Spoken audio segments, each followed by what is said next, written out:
മനുഷ്യരാശിയേക്കാൾ 6 order of magnitude, അതായത് 1.5 ദശലക്ഷം മടങ്ങിലും കൂടുതലുള്ള ഒരു വലിയ നാഗരികതയെ സങ്കല്പിക്കുക. ഇത് വെറും ബാക്ടീരിയകളല്ല.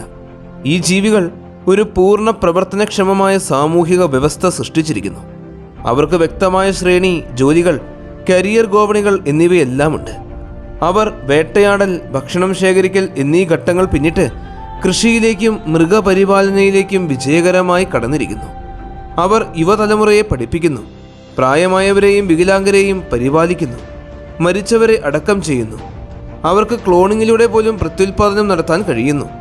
കഴിഞ്ഞ 100 ദശലക്ഷം വർഷങ്ങളോളമായി ഈ ഭൂമിയിൽ ജീവിച്ചിരുന്ന സകല ജീവവർഗങ്ങളുടെയും ഭീഷണികളെ അവർ വളരെയേറെ എളുപ്പത്തിൽ അതിജീവിച്ചു കഴിഞ്ഞു.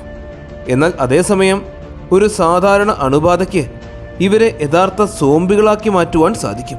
ഇത് വെറും ഒരു ഫിക്ഷനല്ല, നമ്മൾ നിരന്തരം കണ്ടുകൊണ്ടിരിക്കുന്ന ഉറുമ്പുകളാണ്. ഭൂമിയിൽ എത്ര ഉറുമ്പുകളുണ്ട്? അവയ്ക്കാകെ എത്രത്തോളം ഭാരം വരും? അവ എങ്ങനെ രൂപം കൊണ്ടു? എങ്ങനെ ജീവിക്കുന്നു? എങ്ങനെയായിരിക്കും അവർ കൃഷി ചെയ്യുന്നത്? എന്തുകൊണ്ടാണ് അവരുടെ സമൂഹം മനുഷ്യരാശിയെ അനുസ്മരിപ്പിക്കുന്നത്?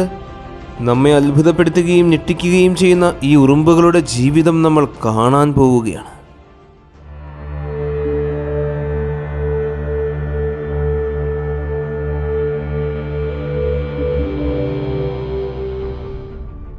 നമ്മളെല്ലാവരും ഈ ഉറുമ്പുകളെ നിരന്തരം കണ്ടുകൊണ്ടേയിരിക്കുന്നവരാണ്. ഭൂമിയിൽ എത്ര ഉറുമ്പുകളുണ്ട് എന്നതിനെക്കുറിച്ച് നമുക്കൊരു അവ്യക്തമായ ധാരണയും ഉണ്ടാകും. എന്നാൽ യഥാർത്ഥ സംഖ്യകൾ ഒരൽപ്പം അമ്പരപ്പിക്കുന്നതായതിനാൽ അവരുടെ കണക്കെടുപ്പിൽ ഏകദേശം പോലും അടുത്തു വരുന്നവർ വളരെ കുറവാണ്. ഇന്ന് 14,218 ഉറുമ്പ് സ്പീഷീസുകൾ മാത്രമുണ്ട്. ഇതിൽ 1758 ഉപജാതികൾ ഉൾപ്പെടുന്നില്ല. ഈ ജീവികളുടെ ആകെ എണ്ണം ആർക്കും കൃത്യമായും അറിയില്ല. സാധാരണയായി ഉറുമ്പുകളുടെ എണ്ണം ഏകദേശം 10 ക്വാഡ്രില്യൺ ആയിട്ടാണ് കണക്കാക്കുന്നത്. അതായത് 10,000 ട്രില്യൺ ഉറുമ്പുകൾ. അതെ, ഈ സംഖ്യ മനസ്സിലാക്കുവാൻ പ്രയാസമാണ് എന്നറിയാം. അതുപോലെ തന്നെയാണ് ഇവരുടെ മൊത്തത്തിലുള്ള ഭാരവും. മൊത്തത്തിൽ ഈ ഭീമാകാരമായ ബയോമാസിന് ഏകദേശം 10,000 കണക്കിന് കോടി കിലോഗ്രാമോളം ഭാരമുണ്ട്. രസകരം എന്തെന്ന് വെച്ച് കഴിഞ്ഞാൽ ഈ കണക്ക് 2000 വർഷം മുമ്പുണ്ടായിരുന്ന മനുഷ്യരാശിയുടെ മൊത്തം ഭാരത്തേക്കാളും കൂടുതലാണ്. അന്റാർട്ടിക്ക ഒഴികെ ഭൂമിയിലെ എല്ലാ ഭൂഖണ്ഡത്തിലുമായി ഗ്രഹത്തിൻ്റെ എല്ലാ കോണുകളിലും ഉറുമ്പുകൾ വസിക്കുന്നുണ്ട്. അവർ ഏകദേശം 110 മുതൽ 130 ദശലക്ഷം വർഷങ്ങൾക്ക് മുമ്പ് ലൊറേഷ്യ എന്ന മഹാഭൂഖണ്ഡത്തിലായിരിക്കാം ഉത്ഭവിച്ചത്. ചരിത്രപരമായി അവർ പുരാതന കടന്നലുകളിൽ നിന്നാണ് വന്നത്. എന്നാൽ ശാസ്ത്രജ്ഞർ ഈ പ്രത്യേക കടന്നൽ വർഗത്തെ അവരുടെ പൂർവികരായി ഇന്നേ വരെ തിരിച്ചറിഞ്ഞിട്ടുമില്ല. ഈ ഉറുമ്പുകൾ ചിതലുകളുമായി വളരെ അടുത്ത് സാമ്യമുള്ളവരാണ് എന്ന് നമുക്കറിയാം. അതുകൊണ്ട് ഒരിക്കലും തെറ്റിദ്ധരിക്കരുത്. ചിതലുകൾക്ക് ഉറുമ്പുകളുമായി യാതൊരു ബന്ധവുമില്ല. അവരുടെ കുടുംബവൃക്ഷം അനുസരിച്ച് പാറ്റകളായിട്ടാണ് കൂടുതൽ അടുത്ത ബന്ധം. ഉറുമ്പുകളുടെ വലിപ്പം ഒരു ഓർഡർ ഓഫ് മാഗ്നിറ്റ്യൂഡിൽ വ്യത്യാസപ്പെടാം. ഏറ്റവും ചെറുതിന് ഏകദേശം 2 മില്ലിമീറ്റർ നീളമുണ്ട്. ഏറ്റവും വലിയ ഇനങ്ങൾക്ക് ഏതാനും സെൻറ്റിമീറ്ററുകൾ വരെ എത്താൻ കഴിയും. ചരിത്രത്തിൽ ഏറ്റവും വലിയ ഉറുമ്പിൻ്റെ ഫോസിലുകൾ ഫോർമിക്കം എന്ന ജീനിൽ ഉൾപ്പെട്ടവയാണ്. അവയുടെ പെൺവർഗത്തിന് 7 സെൻറ്റിമീറ്റർ നീളവും ചിറകുകൾക്ക് 15 സെൻറ്റിമീറ്റർ വിസ്താരവും ഉണ്ടായിരുന്നു. അതെ, ഉറുമ്പുകൾക്ക് ചിറകുകളുമുണ്ട്. നമ്മൾ വ്യത്യസ്ത ഇനങ്ങളെക്കുറിച്ചല്ല സംസാരിക്കുന്നത്. പൊതുവായി എല്ലാ ഉറുമ്പുകളും ഹൈംനോപ്റ്റെറ ഓർഡറിൽപ്പെട്ടവരാണ്. ലാറ്റിൻ ഭാഷയിൽ ടെറ എന്നാൽ ചിറക് എന്നാണ് അർത്ഥം. എന്നാൽ മിക്കവാറും ആൺവർഗത്തിനും പെൺവർഗത്തിനും മാത്രമേ ചിറകുകളുള്ളൂ. ജോലിക്കാരായ ഉറുമ്പുകൾക്ക് ചിറകുകളില്ല. പ്രജനനമില്ലാത്ത ഈ ജോലിക്കാർ ആൺവർഗമോ പെൺവർഗമോ ആകാത്തതിൻ്റെ കാരണം എന്താണ്? ഇതൊരു തെറ്റല്ല. കാരണം നമ്മൾ ജോലിക്കാരെ ആൺ പെൺ ഉറുമ്പുകളിൽ നിന്നും ബോധപൂർവം വേർതിരിക്കുന്നു. വാസ്തവത്തിൽ ജോലിക്കാരായ ഉറുമ്പുകൾ സാങ്കേതികമായി പെൺവർഗമാണ്. എന്നാൽ അവയ്ക്ക് വികസിതമല്ലാത്ത ഒരു പ്രത്യുൽപാദന വ്യവസ്ഥിതിയാണുള്ളത്. അതവരെ ഫലത്തിൽ ലൈംഗിക ശേഷി ഇല്ലാത്തവരാക്കുന്നു. പിന്നെ അവർ എങ്ങനെ പ്രത്യുൽപാദനം നടത്തും? അവർ അത് ചെയ്യുന്നില്ല. ഉറുമ്പ് സമൂഹത്തിൽ പ്രത്യുൽപാദനം ഒരു പദവിയും ബഹുമതിയും വലിയ ഉത്തരവാദിത്വവുമാണ്. ഈ പദവി ലഭിക്കുന്നത് ഏറ്റവും കഴിവുള്ളവരോ ശക്തിയുള്ളവരോ ആയതുകൊണ്ടല്ല, മറിച്ച് ജനനം വഴിയാണ്. അത്യധികം വൈവിധ്യമുള്ള ഒരു ജീവവർഗമായതിനാൽ ഉറുമ്പുകൾക്ക് നിരവധി പ്രത്യുൽപാദന തന്ത്രങ്ങളുണ്ട്. ഏറ്റവും സാധാരണമായത് ആണിൻ്റെയും പെണ്ണിൻ്റെയും സാധാരണ ഇണചേരലാണ്. എന്നാൽ ഇത് ഒറ്റനോട്ടത്തിൽ മാത്രമേ സാധാരണയായി തോന്നുകയുള്ളൂ. വാസ്തവത്തിൽ ഉറുമ്പുകളുടെ പ്രത്യുൽപാദനം നാടകീയ, പ്രണയ, ഭീകരത എന്നിവയുടെ ശക്തമായ മിശ്രണത്താൽ നിറഞ്ഞതാണ്. ഇതെല്ലാം ആരംഭിക്കുന്നത് ന്യൂപ്റ്റിയൽ ഫ്ലൈറ്റ് എന്ന വിവാഹ പറക്കലിലൂടെയാണ്. പുതിയ കോളനികൾ പ്രത്യക്ഷപ്പെടുന്ന പ്രാണികളുടെ ഒരു പ്രത്യേക സമയമാണിത്. ഭൂമിയിലെ എല്ലാ വശങ്ങളിലും വസന്തകാലം വരുമ്പോൾ ചിറകുള്ള പെൺ ആൺ വർഗ്ഗങ്ങൾ ഇണചേരാനും പുതിയ കുടുംബങ്ങൾ രൂപീകരിക്കാനും കൂടുവിടുന്നു. ഉറുമ്പുകളുടെ ജീവിതത്തിൽ അവരുടെ ചിറകുകൾ ഉപയോഗിക്കുന്ന ഒരേ ഒരു സമയമാണിത്. ഉറുമ്പുകളുടെ ചിറകുകൾ ദുർബലവും മോശവുമായി പ്രവർത്തിക്കുന്നവയുമാണ്. പെൺവർഗം പലപ്പോഴും ഉയരമുള്ള ചെടികളുടെ തണ്ടുകളിൽ കയറി പറക്കലിനുള്ള ഒരു ലോഞ്ചിങ് പാടായി ഉപയോഗിക്കുന്നു. ആൺവർഗം കൂടുതൽ ഊർജ്ജസ്വലരാണ്. പലപ്പോഴും നിലത്തു നിന്നും നേരിട്ട് അവർ പറന്നുയരുന്നു. ഇവരുടെ ഇണചേരൽ നടക്കുന്നത് വായുവിലാണ്, പറക്കുന്നതിൻ്റെ ഇടയിൽ. അതെ, പ്രകൃതി ചിലപ്പോഴൊക്കെ അത്രയ്ക്കും റൊമാൻറ്റിക്കാണ്. എന്നാൽ അവിടെ വെച്ച് തന്നെയാണ് അവരുടെ ആ പ്രണയം അവസാനിക്കുന്നതും.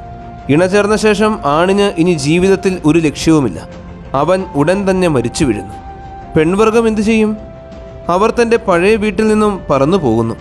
നിലത്തിറങ്ങിയ ഉടൻ തന്നെ അവൾ തൻ്റെ ചിറകുകൾ കടിച്ചു മുറിച്ച് കളയുന്നു. എന്തിനു വേണ്ടിയായിരിക്കും അത്? കാരണം അവൾക്കിനി അതിൻ്റെ ആവശ്യമില്ല. പെൺവർഗം ജീവിതത്തിൽ ഒരിക്കൽ മാത്രമേ ബീജസങ്കലനം നടത്തുകയുള്ളൂ. രണ്ടാമതൊരു പറക്കൽ ഒരിക്കലും ഉണ്ടാകില്ല. ഭാവിയിലെ റാണി പുതിയൊരു കോളനി രൂപീകരിക്കുവാൻ ഒരിടം തേടാൻ തുടങ്ങുന്നു.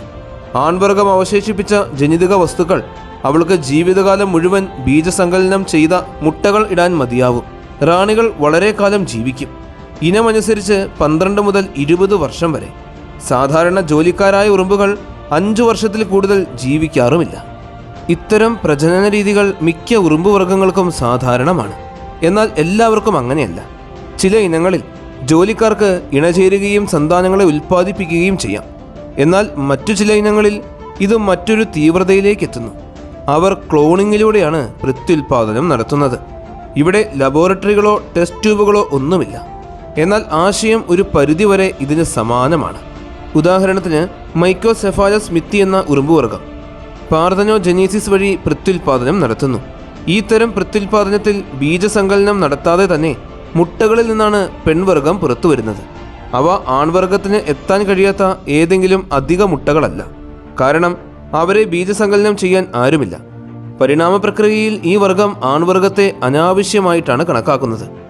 ഇത് ഗവേഷകരെ അത്ഭുതപ്പെടുത്തിയ ഒരു കാര്യമായിരുന്നു.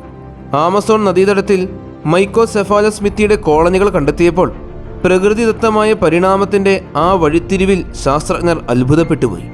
കണ്ടെത്തിയ കോളനികളിൽ എല്ലാ വ്യക്തികളും പെൺവർഗ്ഗങ്ങൾ മാത്രമായിരുന്നു. അവയെല്ലാം ഒരേ റാണിയുടെ സ്വഭാവമുള്ളവയും പരസ്പരം കൃത്യമായ പകർപ്പുകളുമായിരുന്നു.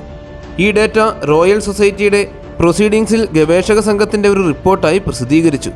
ഈ അത്ഭുതകരമായ വസ്തുത ആകസ്മികമായിട്ടാണ് ഞങ്ങൾക്ക് ലഭിച്ചത് എന്ന് ഗവേഷകർ സമ്മതിച്ചു.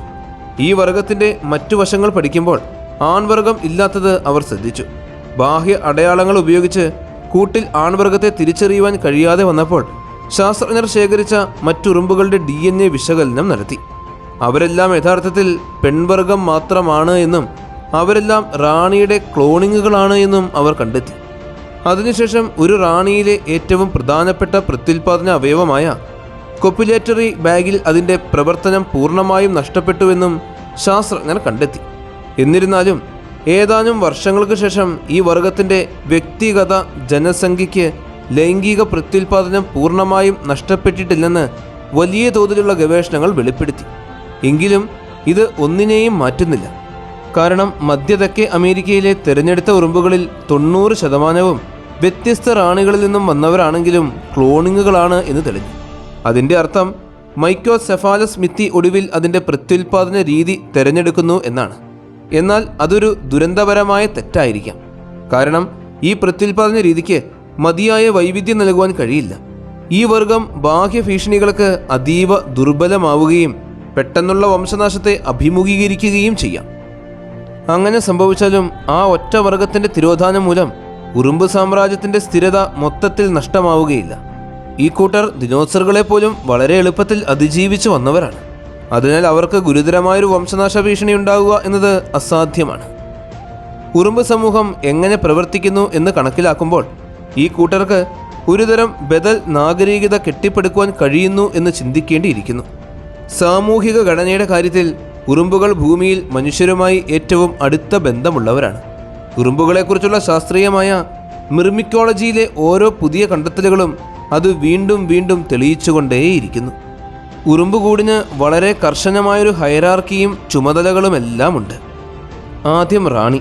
കൂട് സ്ഥാപിച്ച റാണി മുട്ടയിട്ട് കൂടിനെ നിയന്ത്രിക്കുന്നു. അടുത്തത് അനുചര വൃന്ദം.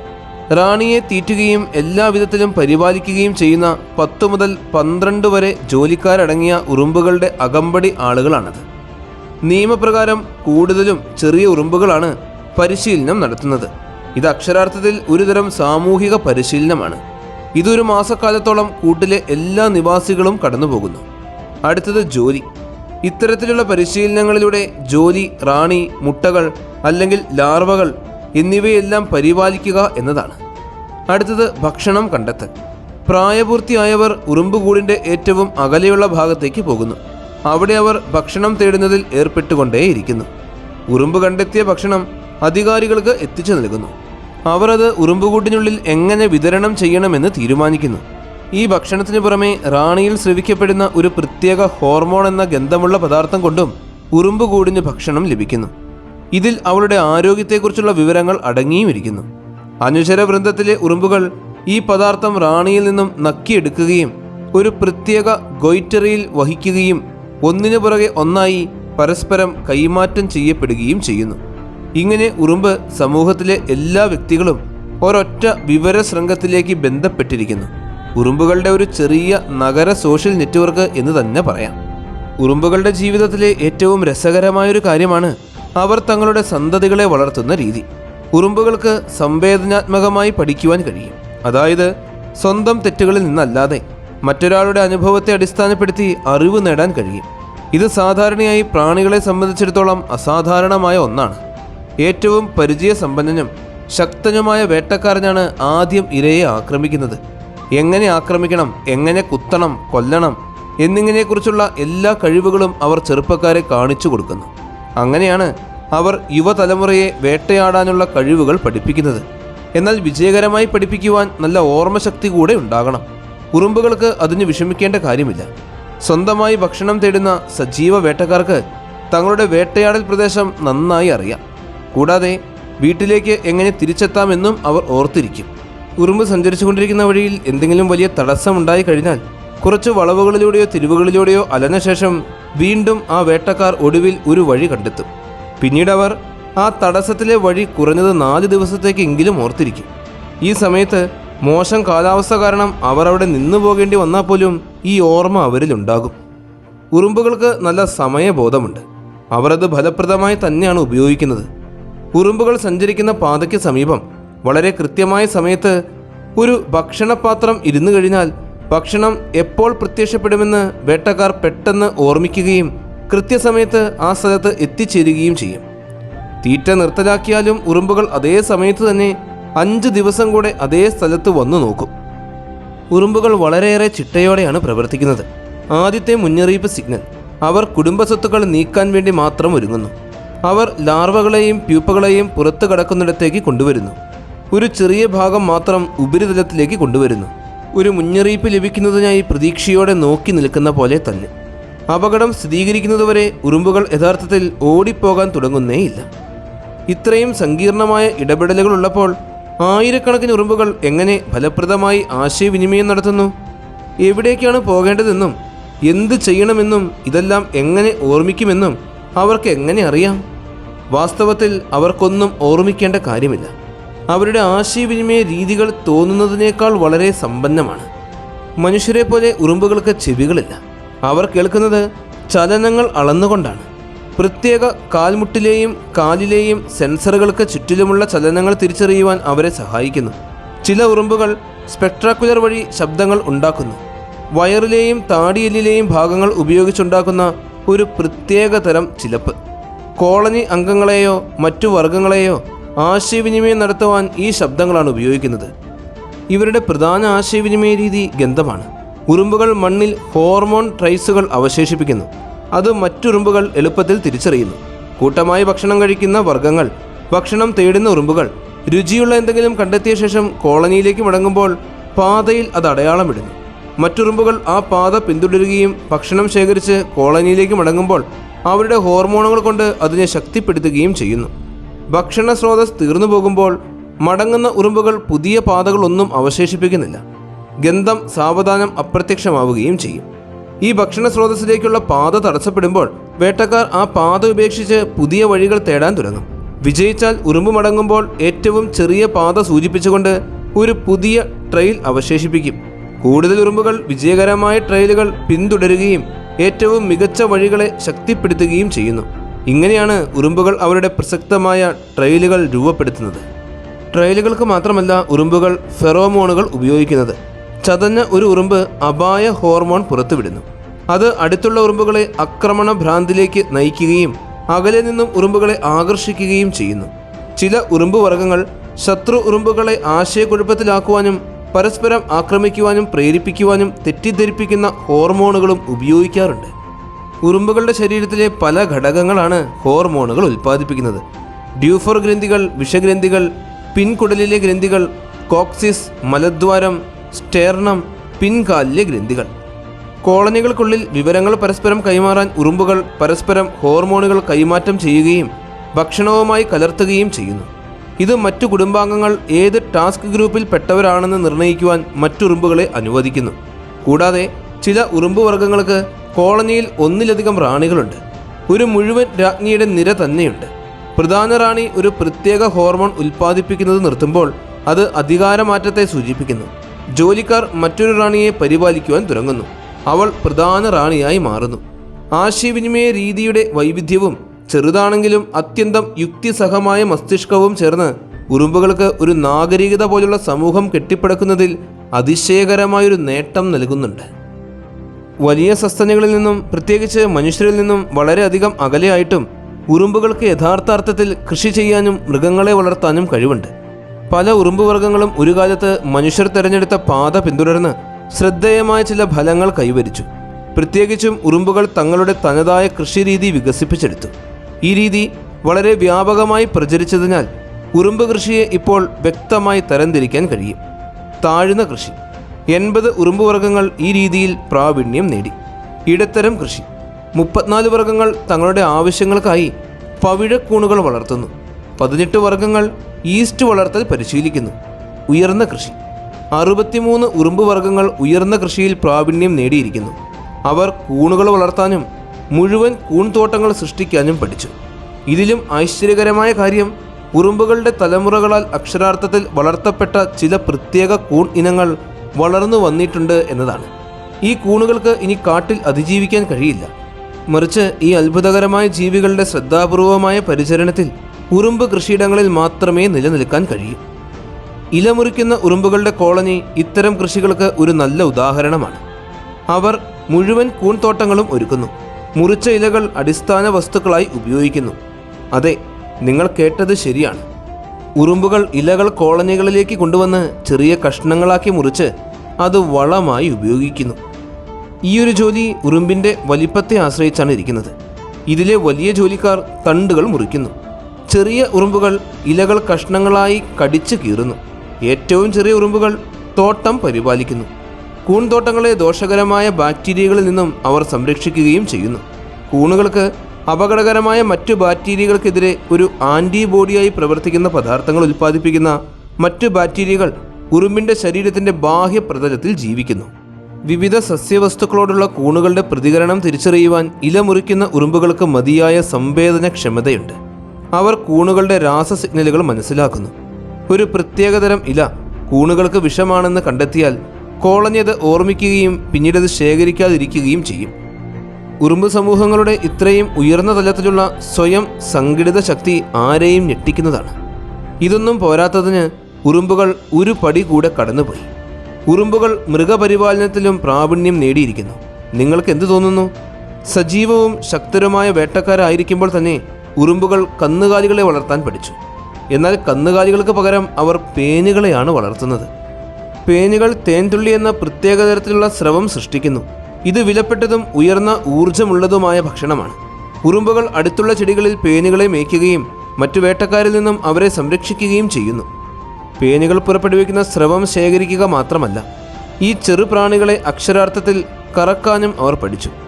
ഒരു പേനിനെ കറക്കാൻ ഉറുമ്പതിൻ്റെ ആൻറ്റിന ഉപയോഗിച്ച് വയറിൽ ഇക്കിളിപ്പെടുത്തുന്നു. ഉറുമ്പിൻ്റെ ആദ്യത്തെ ആവശ്യത്തിന് പേൻ അനുസരണയോടെ സ്രവം പുറപ്പെടുവിക്കുന്നു. രസകരമെന്ന് പറയട്ടെ, ഇത് പരാത സമൂഹത്തിന് അടുത്തു വരുന്നില്ല. കാരണം ഉറുമ്പുകളുടെ പരിചരണമില്ലാതെ പേനുകൾ മറ്റു വേട്ടക്കാരിൽ നിന്നും വളരെ വേഗം ആക്രമിക്കപ്പെടുകയും ചെയ്യും. മറ്റൊരു പ്രദേശത്ത് കുടിയേറുമ്പോൾ പല ഉറുമ്പ് കോളനികളും പേൻകൂട്ടങ്ങളെ തങ്ങളോടൊപ്പം കൊണ്ടുപോകുന്നു. നമ്മൾ വളർത്തുമൃഗങ്ങളെ എങ്ങനെയാണോ പരിപാലിക്കുന്നത് അതുപോലെ തന്നെയാണ് ഉറുമ്പുകളും അവരുടെ ഈ വളർത്തുമൃഗങ്ങളെ പരിപാലിക്കുന്നത്. ഈ നേട്ടങ്ങളെല്ലാം കാണുമ്പോൾ ഉറുമ്പുകൾ ഏതെങ്കിലും തരത്തിലുള്ള തെറ്റുകുറ്റങ്ങളില്ലാത്ത ജീവരൂപത്തെ പ്രതിനിധീകരിക്കുന്നു എന്ന് തോന്നിയേക്കാം. അവർക്ക് ഒരു അജയ്യമായ, അവിശ്വസനീയമായ വിധം കൃത്യവും യുക്തിസഹമായ കൂട്ടായ ബോധവുമുണ്ട്. എങ്കിലും അവരുടെ ജീവിത രീതി ഒറ്റനോട്ടത്തിൽ മാത്രമേ കുറ്റമറ്റതായി തോന്നുകയുള്ളൂ. കാരണം അതിന് ചില പോരായ്മകളുണ്ട്. കൂട്ടായി എടുക്കുമ്പോൾ ഈ പോരായ്മകൾ ചിലപ്പോൾ ഒരു പൂർണ്ണ ദുരന്തത്തിലേക്ക് നയിച്ചേക്കാം. ഇതൊന്ന് നോക്കൂ, എന്താണിത്? ഇതാണ് മരണച്ചുഴി. ഈ ഉറുമ്പുകളെല്ലാം ഉടൻ മരിക്കും. പൂർണ്ണമായി വളർന്നു പോകുന്നതുവരെ അവർ ഈ മാരകമായ വലയത്തിൽ നിരന്തരം കറങ്ങിക്കൊണ്ടേയിരിക്കും. യഥാർത്ഥത്തിൽ ഈ പ്രതിഭാസം സംഭവിക്കുന്നത് ഒരു സിസ്റ്റം പിശക് കാരണമാണ്. ഉറുമ്പുകൾക്ക് ഹോർമോൺ ട്രയൽ അടയാളപ്പെടുത്തൽ എത്രത്തോളം നന്നായി പ്രവർത്തിക്കുന്നു എന്ന് നമ്മൾ സൂചിപ്പിച്ചുവല്ലോ.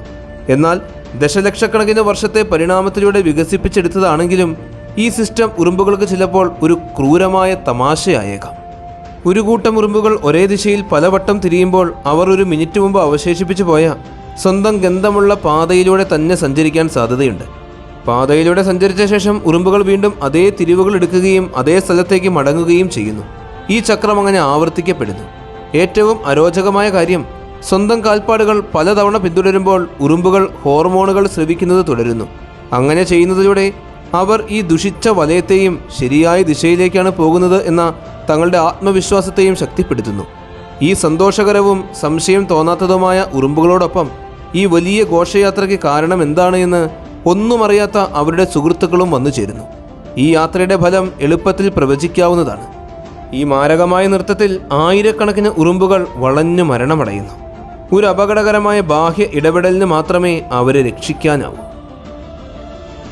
1921 ഡയാനയിൽ വെച്ച് US സഞ്ചാരിയായ വില്യം ബീബിയാണ് ഏറ്റവും വലിപ്പം കൂടിയ മരണച്ചുഴി നിരീക്ഷിച്ചത്. കിഴക്കൻ ഉറുമ്പുകൾ 365 മീറ്റർ വീതിയുള്ള ഒരു നൃത്തം സൃഷ്ടിച്ചുവെന്നും അവരുടെ ആത്മഹത്യാപരമായ നടത്തം 2 ദിവസം നീണ്ടുനിന്നുവെന്നും അദ്ദേഹം അവകാശപ്പെട്ടു. ഇത്തരം ചുഴലിക്കാറ്റുകൾ അത്ര വിരളമല്ല. മിക്കവാറും എല്ലാത്തരം ഉറുമ്പുകൾക്കും മരണച്ചുഴിയിലേക്ക് ആകർഷിക്കപ്പെടാൻ കഴിയും. നിർഭാഗ്യവശാൽ ഉറുമ്പുകൾ ഇത് അന്തർലീനമായ പെരുമാറ്റ രീതിയുടെ ഭാഗമായി ചെയ്യുന്നു. അടുത്തടുത്തായി നിരവധി ഉറുമ്പുകൾ ട്രെയിലുകൾ ഉള്ളിടത്തെല്ലാം ഇത്തരം അപകടങ്ങൾ എപ്പോഴും സംഭവിക്കുന്നു. എന്നിരുന്നാലും നമ്മൾ മിക്കതിനും അരികിലൂടെ നടന്നു പോകുന്നു. പലപ്പോഴും വളരെ കുറച്ച് ഉറുമ്പുകൾ മാത്രമേ ഈ കെണിയിൽ വീഴാറുള്ളൂ. തുറന്നതും പരന്നതുമായ പ്രദേശങ്ങളിൽ ഇത്തരം വൃത്തങ്ങൾ യഥാർത്ഥത്തിൽ ഭീമാകാരമായ അളവിൽ എത്താം. ഇത് ഭയപ്പെടുത്തുന്ന കാഴ്ച തന്നെയാണ്. ഉറുമ്പുകൾ ഏതെങ്കിലും തരത്തിലുള്ള സോംബിയെ പോലെ പെരുമാറുന്നു. എന്നാൽ ഉറുമ്പുകൾക്ക് യഥാർത്ഥത്തിൽ സോംബികളാകാൻ കഴിയുമെന്ന് നിങ്ങൾക്കറിയാമോ? ഇത് വെറുമൊരു തമാശയല്ല.